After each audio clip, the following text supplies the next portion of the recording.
welcome everyone. Welcome to this episode of Lean in Olympia. My name is Reverend Koro Passons. It's good to be here with you today. I'm the program manager for Interfaith Relations with Interfaith Works. And Interfaith Works is a regional social justice organization. Our mission is peace and social justice through interfaith understanding and cooperation. The region's largest social service provider for adults who are struggling with homelessness. And stay tuned to what's going on in our organization. This coming December will be the opening of a 65-bed permanent supportive housing unit with a 60-bed emergency shelter over on 2828 Martin Way. It's very exciting. We'll be the agency that provides staffing for that building. So it's just a really big moment for Thurston County, and for Olympia, and Interfaith Works is thrilled to be at the helm of that project happening in December, opening in December. So stay tuned. This is a bi-weekly show put on by Interfaith Works that hosts conversations at the crossroads of humanity, justice, and belief. And if you want to check out past episodes of this, you can find those on our website and our social media pages, YouTube and Facebook. And it's my pleasure today to introduce our guest, Koro Kaisan Miles. You'll go by Miles today? Yes. Okay. Thank you for clarifying that. Miles has been a Zen practitioner for over 45 years. Has received instruction and transmission. That's a word I want to come back to a little later. Okay. Transmission through a variety of Zen denominations and lineages. He's also a martial artist and has been the resident priest and teacher at Open Gate Zendo in Olympia, Washington since 2006. Miles also teaches regularly at the Mount Adams Buddhist Temple in Trout Lake, Washington, and there's much, much more we could add on the bio. Is there anything else you'd like to add, though? And that's good for now. That's good for now? Yeah. Okay, well, thanks for being here. Sure. It's good to meet you. We haven't met ever. I met on the phone right after I started with Interfaith Works, but we were in the heart of the lockdown, so it's really nice to share space with you and to see you. Yeah, it's very nice to be here. Yeah. So I was wondering if we could begin by you just sharing your story. Where are you from? Where do you come from, Miles? Where do I come from? Well, actually, I grew up outside of Sacramento in the Central Valley of California, a rural community. Mm-hmm. We were surrounded by horse pastures and almond orchards, and lived in it was back then they had HUD housing. Contractors would get contracts to build like 20 HUD houses in some obscure area, and we ended up, my family was qualified for the HUD housing, so my mother and father bought this little house, 1,300 square feet I think it was, out in this rural community. And I grew up there, and then when I was in high school, I actually had a traumatic experience. Going through life, we all have traumatic experiences of some sort, but I actually was doing some working, helping a neighbor push cars around. He restored cars, and it was a very hot day, and I suffered a heat stroke, and ended up having what you might call a religious experience. I actually had one of those things where I felt like my spirit was leaving my body, and when I got better, I went to the local church and started talking to the minister there, and he talked me into getting into this Christian youth program, right? Because he felt that I had potential in this, and that was, back in the days of one way Jesus, and it was an evangelical church, and I ended up in there, and in that evangelical church, and through the youth ministry program, it was called, we ended up studying other religions, and under other religions, we were reading these sections from these other texts from other religions. And one of them was from the Dharmapada, which is one of the key books of Buddhism. And the other one was from the Tao Te Ching, the founding book of the Taoist tradition. And right there in the class, I accidentally blurted out, "I'm in the wrong religion." Oh, yeah. And everybody looked at me, and I sort of hunkered down, and I really, the words spoke to me. And so even though I still have these Christian roots and everything, I still found that these books spoke to me. And then I started looking for stuff about them. And I went to the local library. One of my hobbies at the time was archery. And I was actually looking for two different things, books on Buddhism and books on Taoism, and then books on archery. And believe it or not, in the archery section, I found a book called Zen and the Art of Archery. And that book changed my life because it actually, to me, I could relate to it on every level. They relate to it as an archer. I could relate to it as a person on a spiritual path, and I could relate to it as a person who had had a religious experience, because it spoke a lot about the religious experience. And that's basically what got me started. And from there, and this is like late high school still, where you're this is still in high school. This is still in high school. This is like junior, senior in high school time. Okay. And then I graduated from college, or from high school, and started going to college. And then I ended up, it wasn't too far of a drive, just an hour and a half or so to drive to San Francisco. And I was looking for a Buddhist teacher. I was looking for a Japanese archer to teach me Japanese Zen and Japanese archery. I couldn't find them. I did find teachers, though. And so I ended up in the San Francisco area pursuing Buddhism and martial arts as Zen practice. And that was 1973, 74 that was happening. So that's when you kind of mark the beginning of being taught and being in a lineage, if you will. Right. Okay. Of getting into being a Buddhist and figuring out what kind of Buddhism I was. It actually wasn't difficult for me to figure out I was into Zen Buddhism because, like I said, I had read the Dharmapada and the Tao Te Ching, which are basically two different traditions, Taoism and Buddhism. But Zen is a blend of Taoism and Buddhism. In fact, some people joke that Zen is Taoism in Buddhist robes. It's that the only thing that makes it different from Taoism is the robes we wear. So that really appealed to me. Along with at that age, I was into the martial arts and practicing, and the idea of the archery was really significant for a young man, I think, because it has a certain amount of physicality that doesn't make it all cerebral, or all emotional, but it's also visceral, and that's one of the things about Zen. It's very visceral. Yeah, I have some questions about that and some of the rigors of Zen too. But I'm curious about this moment where you found yourself coming into a lineage and this ancient and universal, really, dynamic between teacher and student transmission through time. What was it like for you, and what was it like for you to come into the presence of a teacher? Well, and it was actually a struggle for me because I had started off in San Francisco, and I had gone to the San Francisco Zen Center because I had found about it, and they were in some serious turmoil at that time. There had been a scandal, and the original teacher there, Suzuki Roshi, had passed away, and his predecessor had sort of compromised himself and some other members. So I was kind of turned off by that, and I ended up going to Gold Mountain Monastery. There was a Chinese master there, the Venerable Xuanhua, Chinese master, and he was delightful.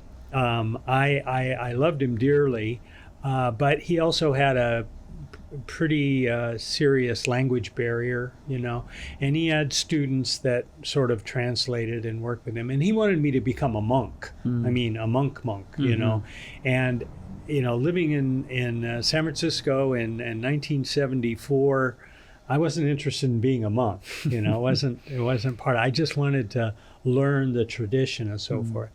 So there was a martial arts instructor in that area who was in the Renzai, Japanese Renzai tradition. And I ended up practicing with him, even though I found out later he wasn't totally authorized as a teacher. He had never completed his training or whatever it was. He had come from Japan. Mm-hmm. He was Japanese. But I found that relationship between teacher and student with mm-hmm. him. And we developed a really strong bond. Mm. And during that same time, there was another teacher there in the Korean tradition. His name was Don Gilbert. He was an American. And him and I had a good relationship mm-hmm. for quite a while. And mm-hmm. I found that this sort of master-apprentice relationship mm-hmm. was extremely valuable mm-hmm. Because it's not like you're like in a giant church and there's a priest or a minister up there talking to you from the pulpit mm-hmm. that you never get close with. Mm-hmm. There is a connection with the person on an individual level. In fact, one of the premier practices of Zen are these meetings with the teacher, where you're simply one-on-one instruction with your mm-hmm. teacher, which mm-hmm. is a good percentage of your training is that mm-hmm. time that you mm-hmm. spend with them. And that was very valuable. Mm-hmm. Going through that. And so, the tradition and the lineages are, they're demarked by, different cultures, different aspects. Like in Japanese, you have the Soto and the Renzai tradition. In the Chinese, you have the Pure Land and the Zen tradition that sort of break apart. And in Korea, you have the same type of delineations. So it actually took me quite a while to find teachers. And then my work moved me around a lot.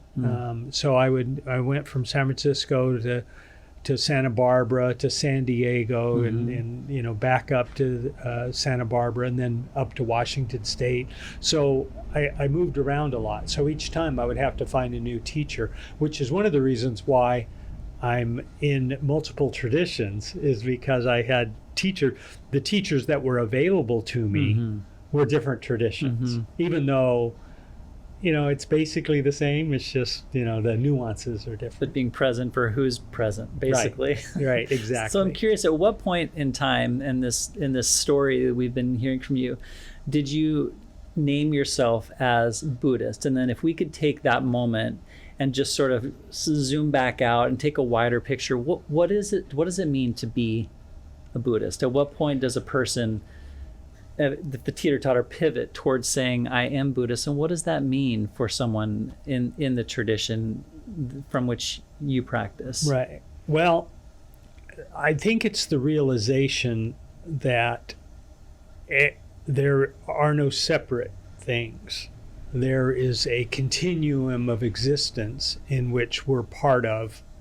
And my religious experience that I spoke of earlier mm-hmm. was actually the first thing that gave me that impression, was that there's this sense of being that doesn't separate me from anything.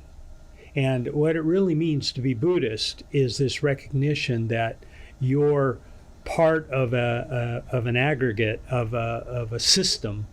And even though you're an individual and you have individual ideas and thoughts and so forth, and you interact as an individual within that system, your thoughts and reactions and things that you do and intend to do mm-hmm.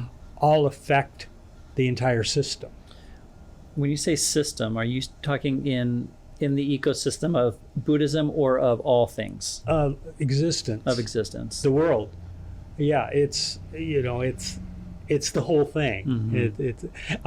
I like to tell my students it's the entire train wreck.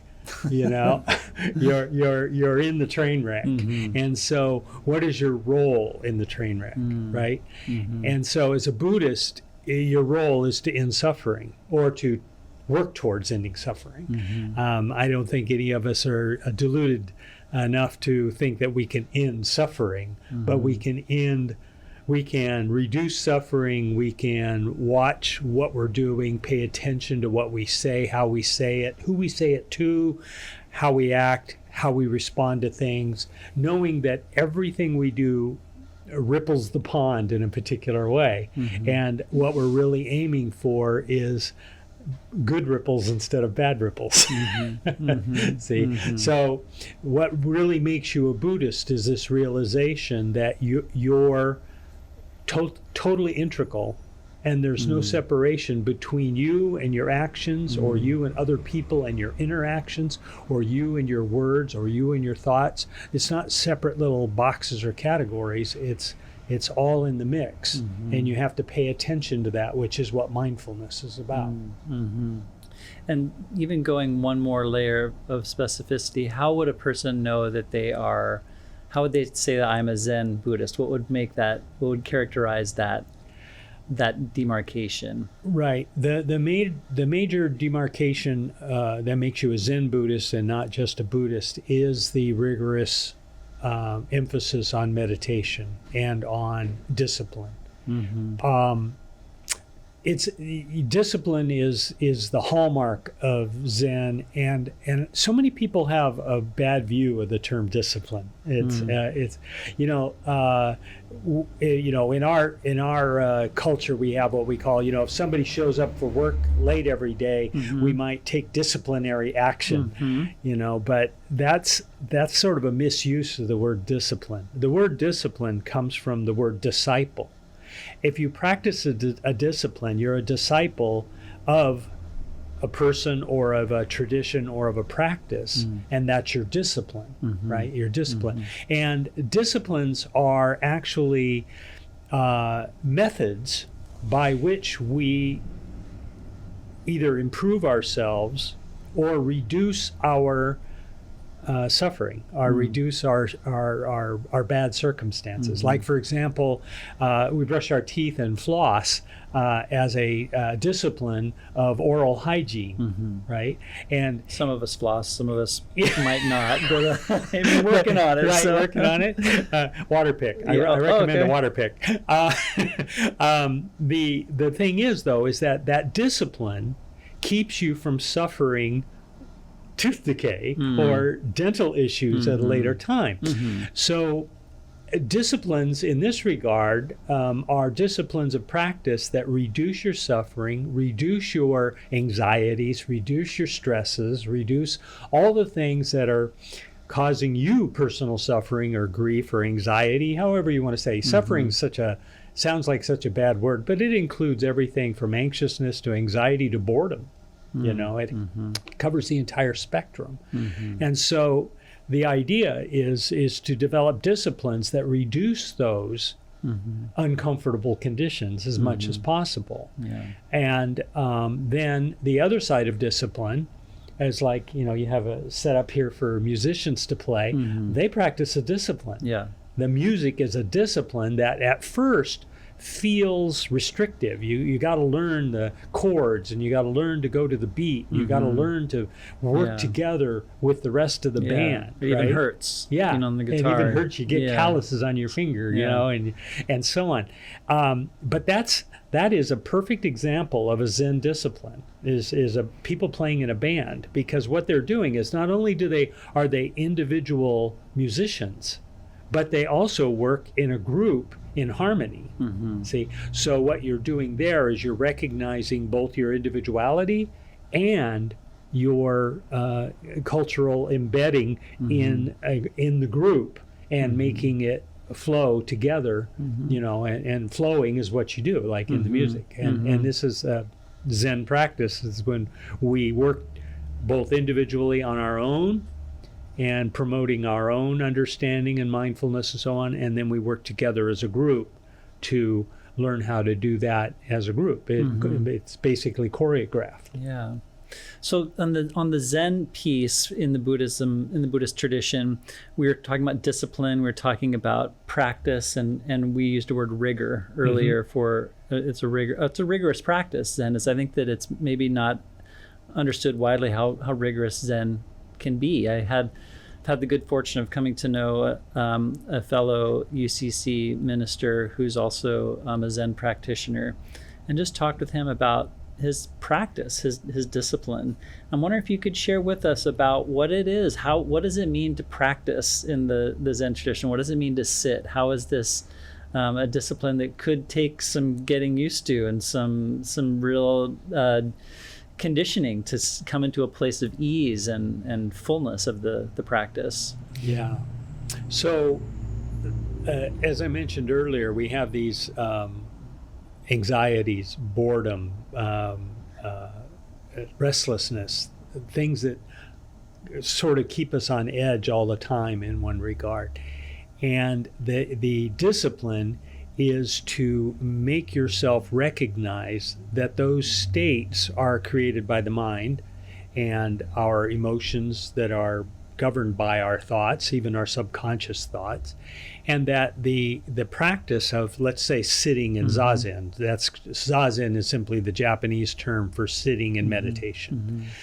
Sitting in Zazen and holding your posture and following your breath is a rigorous discipline to allow those thoughts and those feelings and those anxieties to exist, but recognize them for what they are, which is manifestations of the mind, and learn to sit through them without responding to them or without succumbing to them. I call it sitting through the fire, or sitting in the crucible of the mind, because you'll sit there and think about all the things you've done wrong and all the things you said to people that you shouldn't have said, and all the arguments you got in with your parents or your spouse, or whatever it is. They boil up while you're sitting in meditation, and you have to learn to address them and let them go, or recognize that these are simply manifestations of the mind, that I can't let them govern my behavior or my life. And so the rigors of the practice in group, like in retreats or in even when we have our short meetings, is to maintain this meditative mind, being open to what comes to your mind, and yet not letting it affect you, and learning how to steer it in a direction that's favorable for less suffering or less of that kind of anxiety that you'll be undergoing. And so when on a retreat, for example, on a Zen retreat, we'll sit in meditation 6-8 hours a day, and the days are long. They're like 14-hour days, right? And so you have sitting meditation, walking meditation, eating, cleaning up and sweeping around the temple. All those things are training you to incorporate your mindfulness practice and your discipline to your everyday life. So me sweeping the steps of the temple and trying to maintain a meditative mindset shouldn't be any different than me sweeping my front porch at my house, or washing the dishes, or washing the car, or whatever it is. And it also teaches us that the choices between doing something we like versus doing something we don't like. Let's say we like watching television, but we don't like washing the car. That's just a choice we make. That's all there is. It's just a choice we make, that we can actually choose to enjoy washing the car just as much as we enjoy watching television. It's a choice we make. So that's one of the things that is, incorporated into the teaching, is to realize that you're choosing to like or dislike something is your choosing. It's not really, because it's just life. It's what we have to do. So if you want to make it miserable, then you can make it miserable. Well, so specifically to sitting, to the Zazen, so as I confirmed our meeting today, I decided that I would try to switch up some things. And I do a meditation practice myself every day. It's based in the Christian tradition through centering prayer. But it's a 20-minute sit in the morning, and then when I remember it in the evenings. but I decided to try in one of the postures that's known in Zen in Burmese position. It's so hard. And so it's where your kind of heel is right in front of the hip, and then the other heel is aligned with that one. Right. And then the next stage would be like a half lotus with the foot up on the thigh, and then the other one would be the full lotus. And I was just marveling at the aptitude of many persons who sit in Zen and experiencing some of that pain. I couldn't hold it for very long, and I had to go back to my normal seating position. Right.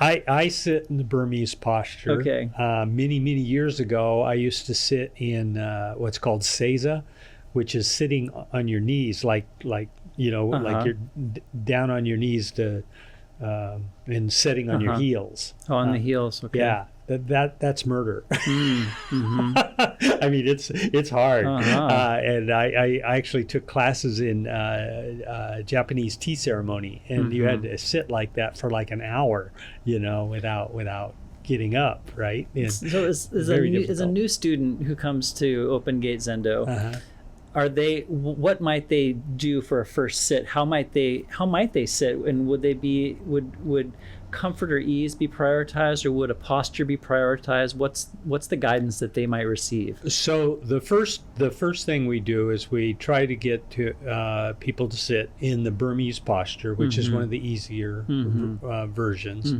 Quote unquote. Yeah, easier. quote unquote easier. Yeah. And it's or some people might consider what you call when I was a kid we called it sitting Indian style. Yeah, cross-legged, like Indians sit around a fire type of thing. The main thing, the most important thing, is to get people to just sit and to do it regularly. And my number one teaching, I tell my students, I don't care what else you do or don't do in this tradition, but you've got to sit every day because it's a settling of the mind. It's making yourself sit there for a prolonged period, whether it's 20 minutes or an hour, but you can pick anything in between. Typically we sit between a half hour and 45 minutes, depending on what day it is and what's going on. But the idea of the sit is to learn to sit through, like I said, the fire. Sit through the fact that you want to get up and go look at the refrigerator. Sit through the fact that you're wondering what that noise is outside. Sit through the fact that you're worried about something you said to your friend 3 days ago. Sit through the fact that your ear itches and you can't scratch it because that's bad form, right? You sit through those things, and what it does is as any discipline does, is it trains you to be able to endure those things without responding unnecessarily. I mean, the martial arts are the same way. They teach you how to not respond until you have to. But they're a little more rigorous in their response. But the idea is that you're only responding when you have to, not when you think you've had enough of this, or not when you think that I'm tired of doing this, but when you have to. And so that's just sitting is the primary teaching when somebody comes to Open Gate, is to have them sit through typically 30 minutes and have them start making that a regular habit in their lives, and doing it every day at home and then once or twice a week when they come to the Zendo.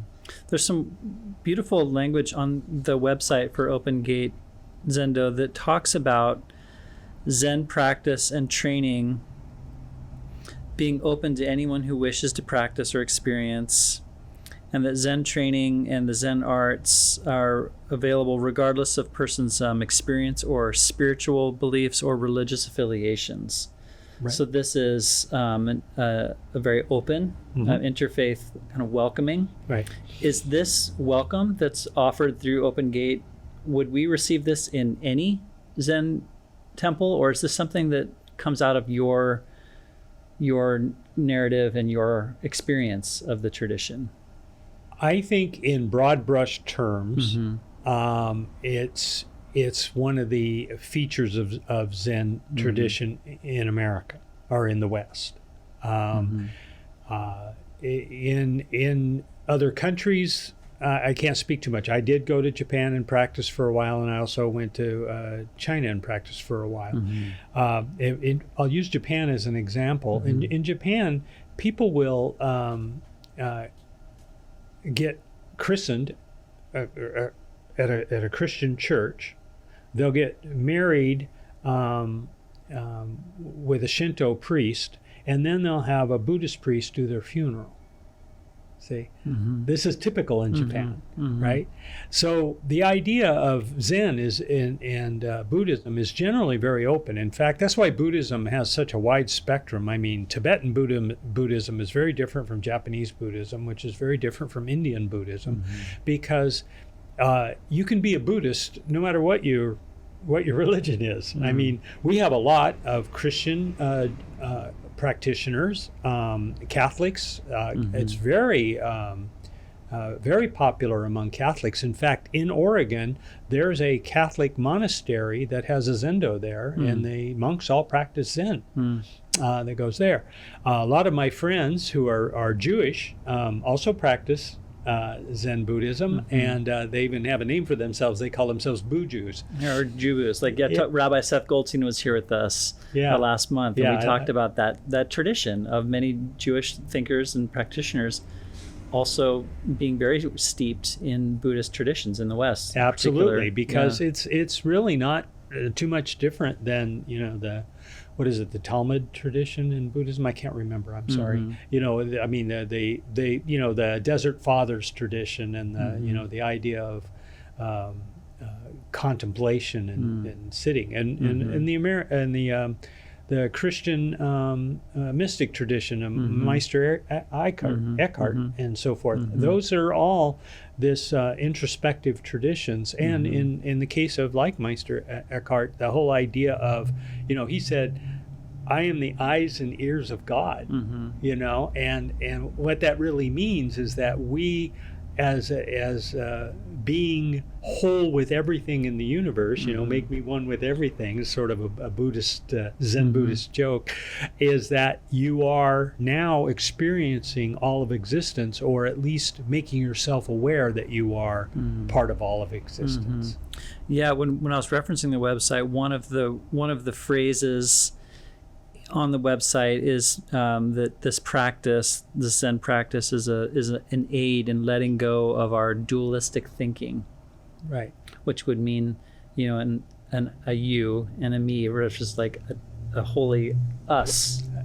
Yeah, and this universal tone that you're referencing and accessing here really is an ocean, a current that can be felt between and through traditions. Right. Yeah. In fact, there's no, as far as I'm concerned, I really don't care what your religious tradition is or what you believe in that regard. If you have faith in the discipline as something to help you in your life and to make it through life, there are no specific things that you have to believe. In fact, in Zen, our faith is really in the discipline. It's not in any kind of anything else. It's faith that the discipline and the practices will make your life better. And that's really about it. And towards this goal of ending suffering for you and everyone else. Yeah.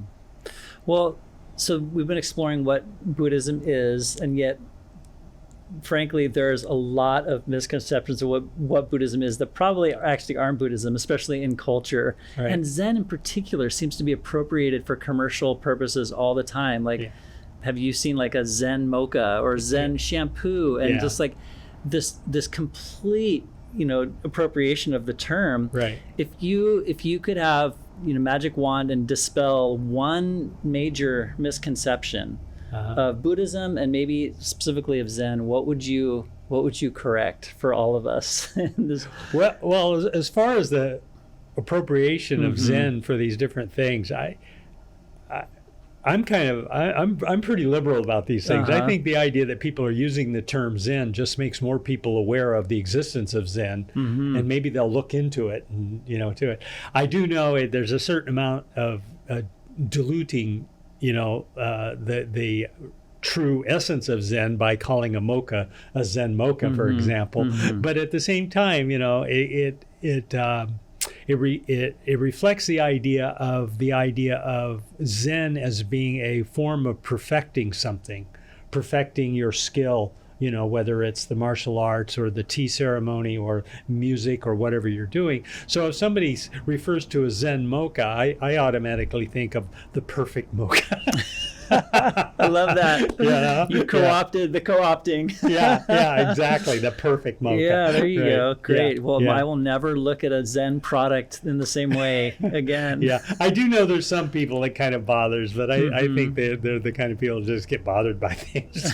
Well, I think it's good to at least have a radar out for that, because there are, in the West, there is a far more liberal sense of license for applying, adapting, utilizing, licensing, commercializing religious heritages. So I think it's good to have somewhat of a little bit of a radar there with some traditions. Yeah, it is hard because there's this balance between having it being diluted, like too much, like putting too much water in it and making it, watering it down so much. The other thing is giving other people the wrong idea, well, this isn't actually Zen, it's mocha, type of thing. But on the flip side, we have, for example, mindfulness practices are now being taught in schools and being taught in corporate America and teaching people how to look at things holistically. These are all Buddhist practices. It's just they've stripped away the word Buddhist and called it mindfulness, or which mindfulness is just an aspect of Buddhism. It's a primary aspect of Buddhism. But the idea is that these are useful tools and everyone can benefit from them. So the idea that schools and corporations and stuff are practicing mindfulness, again, I see as a good thing because it's better than not practicing mindfulness. But at the same time, you can't actually get the full benefit of the tradition if you just pick out part of it and just do that. For example, if you're just trying to be mindful, that's a good thing. And I will never say that anybody who's practicing mindfulness is doing anything wrong. But if you're not incorporating that into an overall package of making yourself, spiritually balanced, mentally balanced, physically balanced, so on, then it kind of makes you lopsided. It's kind of like being a person who's really a health nut, doing everything in the world, but you smoke cigarettes, for example, because it's just the one thing you sort of don't let go of. It's really better to get a whole package. I think what I'm hearing you say is that an aspect of the tradition, you pointed to mindfulness, when it's abstracted from the tradition or maybe from community, doesn't experience the fullness that it could have if a person were more connected with a tradition. And yet being connected with a tradition also brings forth challenges and difficulties, committees, budgets, wrongs done by a tradition, aspects of a tradition that are troubling.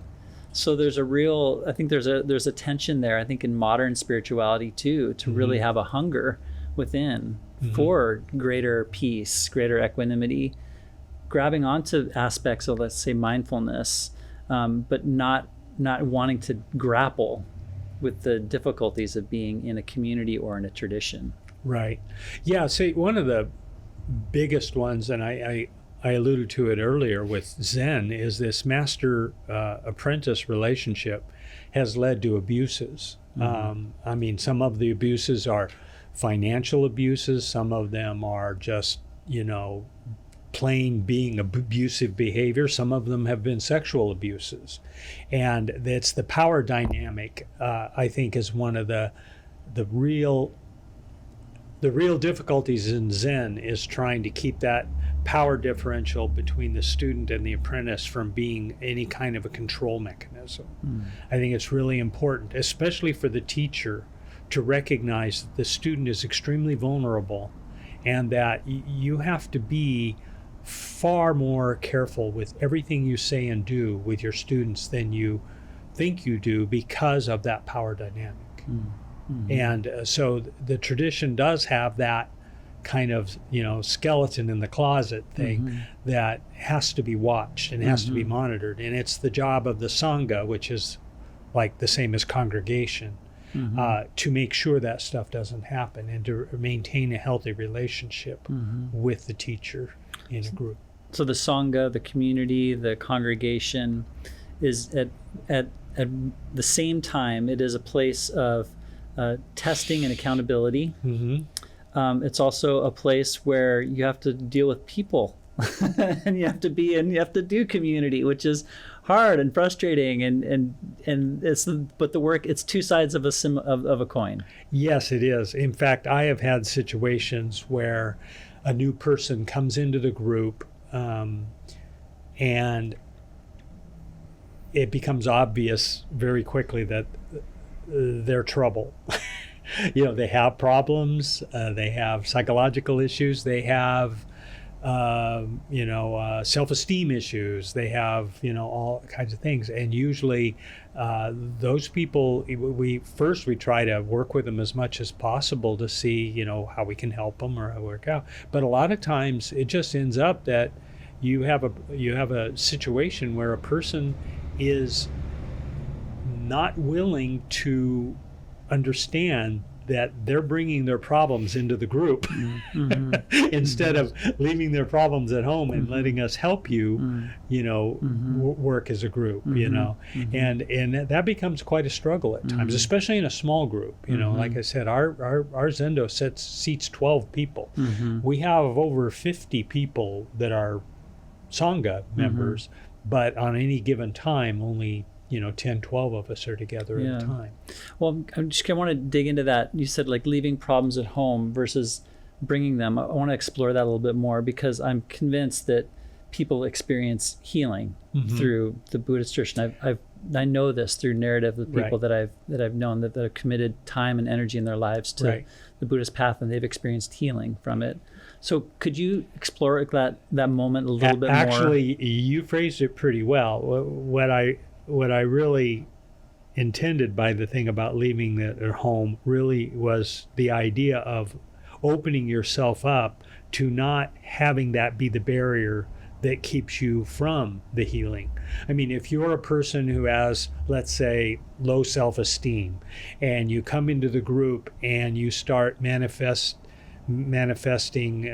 emotional responses and stuff that are low self-esteem, we try to say you don't have to worry about that here. That's not something you have to worry about. Nobody here is judging you. Nobody here is bringing that. This is a welcoming place. And if they can't open up to that, and sometimes they can't. Sometimes there's deep psychological reasons or other things. What we try to do is work with them as much as possible and maybe team them up with a longtime member who says, I was just like you when I started. I'd like to help you out. So that camaraderie is an important factor. And when I said leaving at home, what I really meant is don't impose it upon this group as well. Try to open up and recognize that imposition is something you don't have to bring here. You don't have to bring that here because we're not whoever you're struggling against out there. We're the people that want to help you and want you to become part of our group, or part of the practice at least. Yeah, and another word from the website is and this is the central word in Buddhist descriptions is delusion. And when what I think I hear you saying is that when people lead with the delusion of who they are and aren't willing to have input to see beyond that, it can be a real barrier to connection and to community, and ultimately the practice itself will lead one toward that space of encountering that. This the delusion that there's the author Anais Nin, I'm sorry, who's that? Anais Nin. Mm-hmm. I'm trying to remember the book this is from. Okay. But the quote is the important thing, because it's one of the most Buddhist quotes I've ever heard in my entire life coming from a non-Buddhist. and it is, we don't see things the way they are. We see things the way we are. Mm-hmm. Mm-hmm. So what we do is we color the world. And in the Dharmapada, the opening chapter of the Dharmapada says, with our thoughts, we create the world. Mm-hmm. And a lot of people get this confused. They think like I create rocks and trees by thinking about it. That's not true. What they're talking about here is how we perceive the world and act in the world is processed through our filters, through the way we see the world. Mm-hmm. And so if we're a person that sees danger everywhere, or we're a person that's, is into conspiracy theories, or we're mm-hmm. a person that thinks everybody thinks we're stupid or we're ugly, no matter what they say, we will have that impression because it went through our stupid ugly filter mm-hmm. or our mm-hmm. conspiracy theory filter mm-hmm. or whatever filter it is, and it colors it with that, and we can't see it clearly because of our filters. So what we're really trying to do in delusion is to remove those filters, see things the way they are. In Zen, a tree, or it was popular. In fact, Donovan was a song back in the 1970s. He said, first there is a mountain, then there is no mountain, then there is. And that's a Buddhist thing. It's the idea that when you look at a mountain, you see a mountain, and a mountain's really a mountain. But then you start thinking about the whole complexity of a mountain, and what does it really mean, and how is it really related to the world? And it gets very abstract and very, very mind-bending. And it's the truth of the matter is a mountain is like a wrinkle in a blanket. It's not a thing. It's just part of the earth that just happens to be wrinkled up, and we see it as a mountain. So we identify it as a thing on its own. And so our Buddhist practice takes us through this whole mind trail that we follow, chasing the rabbit down the rabbit hole, so to speak, of analyzing what a mountain is, and then at the very end we go, oh, it's just a mountain, right? And at that point, when we recognize that it's just a mountain, we're now seeing it clearly. But at the same time, we understand all the nuances that make that mountain what it is, and not just that it's some separate thing, but it's a manifestation of all conditions that allowed that mountain to come into existence. Yeah, I love that quote. I want to find out who that author is, and I can hear that quote from you again. I want to learn that quote more deeply. Thank you for sharing that. Yeah. As we begin to wrap up, I wanted to ask about the tradition of engaged Buddhism through Thich Nhat Hanh, the famous Vietnamese Zen Buddhist practitioner, which takes an overtly engaged position in the affairs of the world, the politics, and activism. And I'm just wondering if this spectrum, if this idea of engaged Buddhism, of being politically involved in social justice, would you say this is widely experienced through Zen traditions, and how is it expressed here in Olympia through Open Gate? Well, first of all, Thich Nhat Hanh is a Dharma brother of Thich Nhat Hanh, and I'm in Thich Nhat Hanh's lineage. I'm recognized as a Buddhist teacher through Thich Nhat Hanh's lineage, which is also a Vietnamese monk that came to America. Thich Nhat Hanh is extraordinary. He is really taken this idea of social action to a much higher level and more open than most Buddhist traditions. However, most Buddhist traditions do have social engagement on just about every level. They feed the poor. Monasteries, Buddhist monasteries have always been places where poor people come and get fed and housed and, allowed to stay. And, you typically men, or if it's they sort of separate in Asia. There's men over here and women over there, and sometimes it's totally different temples, But the idea is that a lot of people who become monks or nuns or other things. They're basically homeless people that are looking for a home, and they end up getting involved because the Buddhists fed them and gave them a bed, right?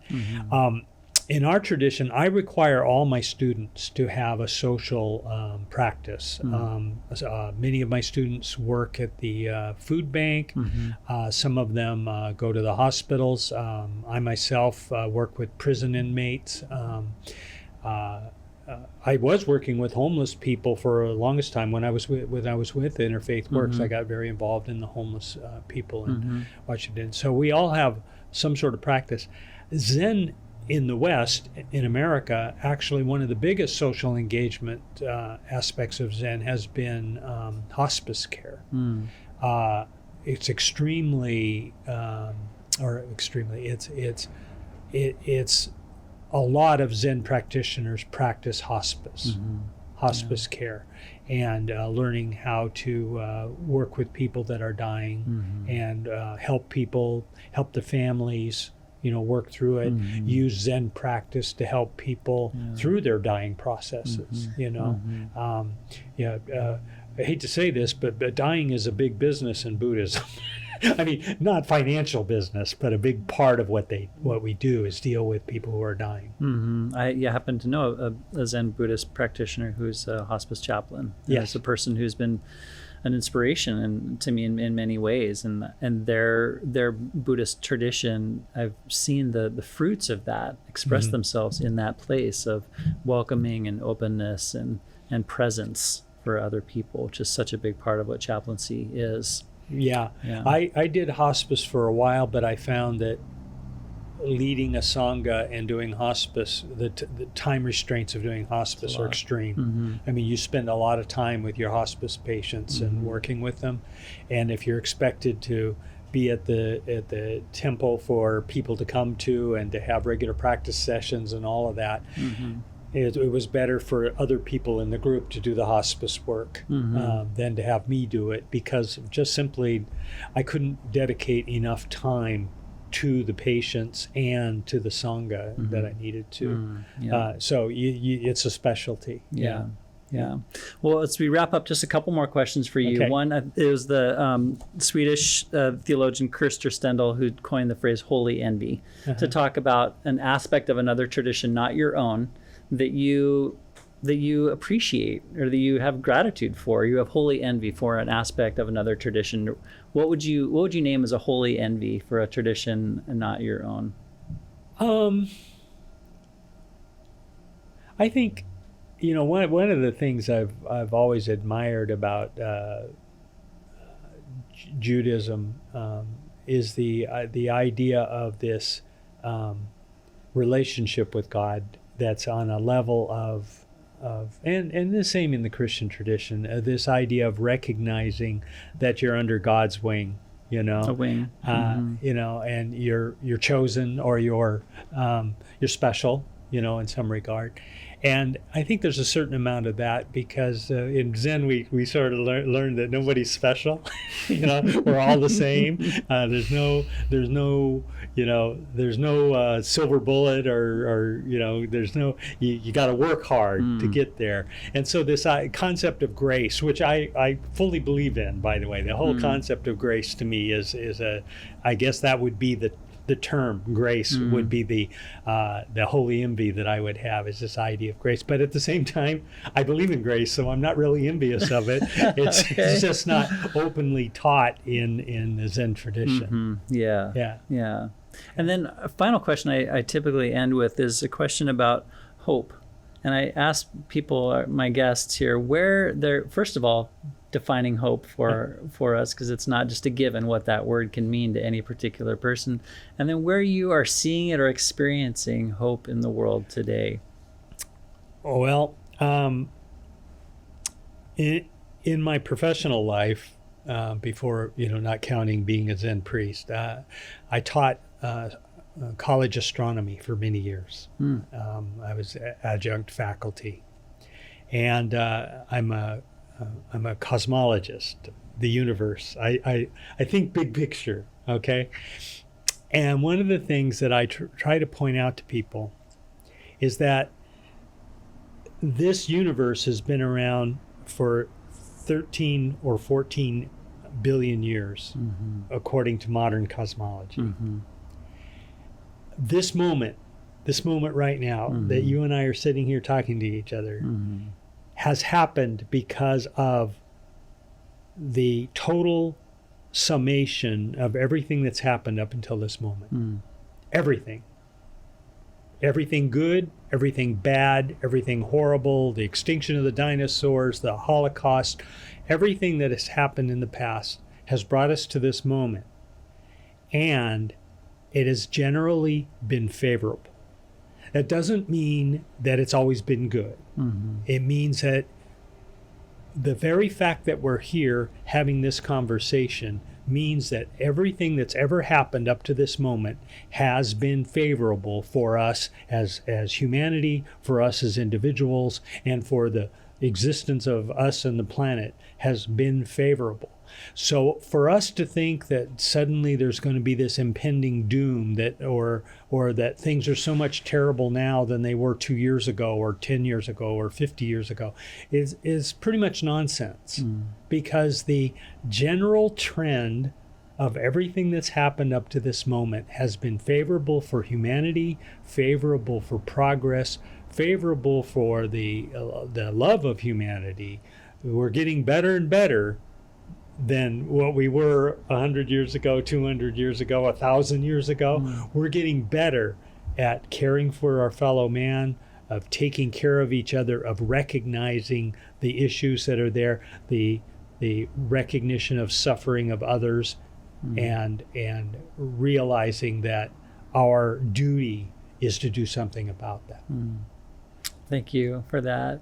Yeah. So, Miles, it's been a pleasure to be with you today again. Our guest is Koro Kaisan Miles, and you're with Open Gate Zendo. So if you have any interest in getting to know more about Open Gate Zendo, you can find them on the internet. Open Gate Zendo has been a member of Interfaith Works Network for many, many years, and we're very honored to be in community with you and in your community as well. And thank you for being here today. Thank you. Appreciate it. And thank you all for watching today. You can check out past episodes on the Interfaith Works website with interfaith-works.org. And again, my name is Reverend Corey Passons. This has been Lean in Olympia, and peace to you, and have a great day.